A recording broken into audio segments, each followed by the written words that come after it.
Ida, if I stop paying the full mortgage because my husband won't contribute? Hi Reddit.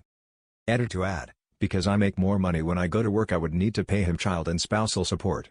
Also the probability of me getting full custody is very low in Canada. I, 33F, am married to Rob, 35M, and we have 2 kids, 6 years old and 4 months.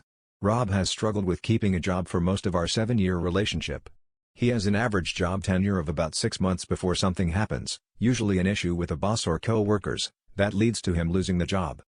At the beginning of this year, Rob was unemployed, so he went to a remote northern community for work, leaving me at home. He tried to convince me to move there with him because he found a job he liked, but I refused. I was pregnant, didn't want to move for his job, and our daughter is settled here. On top of that, our relationship wasn't great. While he was away, he didn't send any money home for the house or our kids. Rob moved back home in August, and in September, he started a new job where he makes decent money. Since then, he sent me $600 from his first paycheck and $300 from his second. This doesn't even come close to covering his portion of the bills. I asked him how much he was making so I could calculate his share, but he refused to tell me.